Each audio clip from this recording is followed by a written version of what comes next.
এই গেঞ্জি কলার ধরে মানে চড় থাপ্পড় মারতেই থাকে। এখানে আমার দেখেন এই জায়গাটা আমার এইখানে ছিলে গেছে, ওনার নখে বেঁধে এই জায়গাটা ছিলে গেছে। মধ্যরাতে ঘরের লাইট বন্ধ করে আমাদেরকে ইচ্ছা মতো পিটিয়েছে মিল্টন সমাদ্দার। পুরো যেন মাফিয়া স্টাইলে আমাদেরকে মারধর করেছে সে। তার মারধরের কারণে আমরা এতটাই আতঙ্কিত হয়ে গেছিলাম যে এক সময় সে আমাদেরকে যা স্বীকারোক্তি দিতে বলেছে তাই আমরা দিয়েছি। এভাবে যেন কাঁদতে কাঁদতে সংবাদ সম্মেলনে কথাগুলো বলছিলেন নাহিদ ইসলাম। ঢাকা মেলে সাংবাদিক শোনার সাথে সাথে সাংবাদিক নিয়ে গালাগালি করে ওনাকে মারধর শুরু করছে। ভিউয়ার্স, নাহিদ ইসলাম মূলত হলো একজন কন্টেন্ট ক্রিয়েটর। ফেসবুকে ভালো ভালো কন্টেন্ট এবং কি ভালো ভালো কথা বলে থাকেন সবসময়। জীবনে কখনো মিথ্যা কথা বলেননি এই কন্টেন্ট ক্রিয়েটর। আর যে কিনা এমন বিপদে পড়েছিলেন মিল্টন সমাদ্দারের কাছে গিয়ে। ঘটনা ছিল এমন যে এক বৃদ্ধ আজ অনেকদিন ধরে রাস্তায় পড়েছিলেন। তার কানের এক সাইডে এতটাই পোকা ধরে গেছে এবং কি সবসময় অসুস্থতার কারণে কাতরাচ্ছিলেন। তাকে দেখার মতো কোনো মানুষই ছিল না।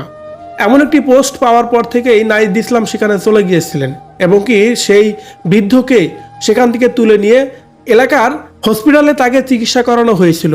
চিকিৎসার এক পর্যায়ে প্রাথমিক চিকিৎসা দিয়ে তাকে সেখান থেকে তখন বৃদ্ধাশ্রমে কথা বলা হয়। আর সেখানে কথা বলার পর প্রথম অবস্থায় তারা যেন কোনোভাবে সেই বৃদ্ধাকে নিতে চায়নি।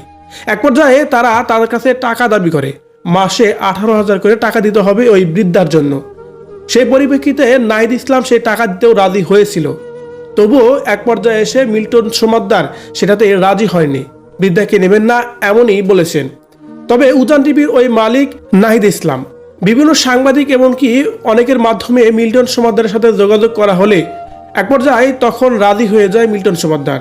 শুধু তাই নয়, এই বিষয়ের উপর একটি পোস্টও তার ফেসবুকের মধ্যে দিয়েছিলেন, যার পরিপ্রেক্ষিতে মিল্টন সমাদ্দারের অনেক বেশি রাগ হয়েছিল।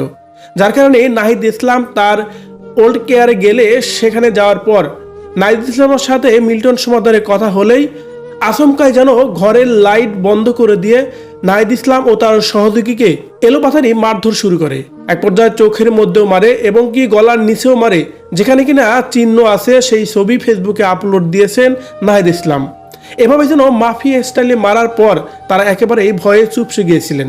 তার কারণ ছিল একটাই, সেখান থেকে পলানোর কোনো জায়গা নেই। তার কারণ মিল্টন সমাদ্দারের যে বৃদ্ধাশ্রমটি বানিয়েছেন সেখানে মূলত নির্জন এক এলাকায়। সেখানে যেতে হলে একটা রাস্তা দিয়েই যেতে হবে, বিকল্প কোনো রাস্তাই নেই। চারপাশে শুধু পানি আর পানি। যার কারণে নাহিদ ইসলাম সেখানে তেমন কোনো কথা না বলে চুপ করে তারা ভয়ে বসেছিলেন এবং কি যা যা বলতে বলেছে মিল্টন সমাদ্দার তাই কিছু তারা সেখানে স্বীকার করেছিলেন। এমন কথাই বলছিলেন উজান টিভির মালিক নাহিদ ইসলাম।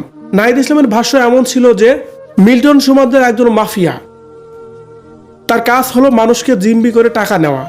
শুধু তাই নয়, তার বৃদ্ধাশ্রমের অসহায় এবং কি দুস্থ মানুষের ভিডিও বানিয়ে তিনি অর্থ আত্মসাৎ করে নেয় এবং কি তাদের তেমনভাবে কোনো খাবার দেওয়া হয় না এবং কি বিভিন্নভাবে সিন্ডিকেট করে সেই বৃদ্ধাশ্রম চালিয়ে নিজের পকেট ভারী করছে। ভিউয়ার্স, বলে রাখা ভালো যে এই মিল্টন সমাদ্দার, যাকে কিনা এর আগেও গ্রেপ্তার করা হয়েছিল মানব পাচার এবং কি কিডনির বিক্রির অভিযোগে, তার নামে ভয়াবহ অভিযোগ ছিল এর আগেও। কিন্তু মিল্টন সমাদ্দারের টাকার কাছে যেন কোনো কিছুই টিকতে পারেনি সেই সময়ে। যার কারণে নাহিদ ইসলামের ভাষ্য সর্বশেষ এমন ছিল যে তার বিরুদ্ধে আমি কোনো প্রকার অভিযোগ দেব না।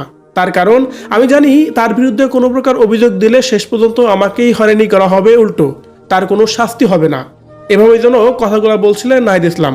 ভিউয়ার্স, মিল্টন সমাদ্দার যাকে চেনে দুস্থ এবং কি গরিব ও অসহায় মানুষের পাশে দাঁড়ানো একজন ব্যক্তি, কিন্তু এর আড়ালে ভয়াবহ একজন মানুষ তিনি, এমনটি জানা গেল অবশেষে আবারও। এবার তো তাহলে প্রমাণ হয়ে গেল যে মিল্টন সমাদ্দার সত্যিকার অর্থেই একজন মাফিয়া। তো ভিউয়ার্স, মিল্টন সমাদ্দারের এই কর্মকাণ্ডগুলোকে সত্যিকার অর্থে আপনি কিভাবে দেখছেন? উজান টিভির মালিক নাহিদ ইসলামের সাথে যে কর্মকাণ্ড ঘটিয়েছে সেই বিষয়গুলো নিয়ে যদি আপনার কোনো মতামত থেকে থাকে অবশ্যই কমেন্ট করে জানাবেন কমেন্ট বক্সে।